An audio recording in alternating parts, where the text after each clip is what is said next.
প্রবাসী ভাই ও বোনেরা, আমি প্রবাসী মেয়ে ইউটিউব চ্যানেলের পক্ষ থেকে আপনাদেরকে স্বাগতম।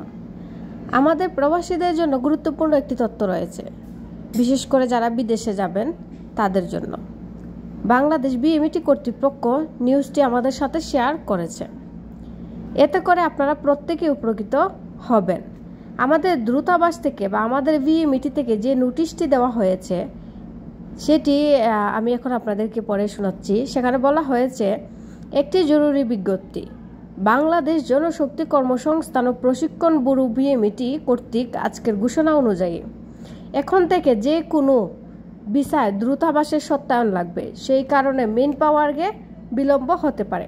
সেজন্য মেন পাওয়ার কর্তৃক হওয়ার আগে অগ্রিম বিমানের টিকিট ক্রয় করা থেকে বিরত থাকার জন্য বিশেষভাবে অনুরোধ জানাচ্ছি।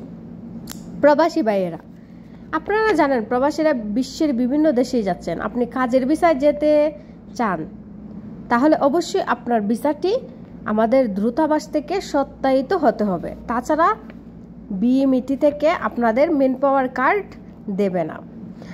এটা অবশ্য আমি মনে করি প্রবাসীদের জন্য খুব ভালো খবর এবং খুব ভালো হয়েছে। কারণ আগে অনেক ভিসা দিত, দালালেরা ভিসা দিত এবং যাচাই বাছাই না করে প্রবাসীরা ভুয়া ভিসার মাধ্যমে বা অনেক সময় অনেক কষ্টে পড়তেন বা অনেক ভোগান্তিতে গিয়ে পড়তেন। আর এখন যেটি হবে, যেমন ধরুন আপনাকে যদি সৌদি আরবের ভিসা দেয় তাহলে আপনি সৌদি আরবের ভিসাটা আমাদের দূতাবাসে যাবে। যাওয়ার পর ওরা সেই মালিককে ফোন করবে। ফোন করার পর আসলে ভিসাটা যাচাই করবে সত্যি করে ভিসাটা দিয়েছে কি না।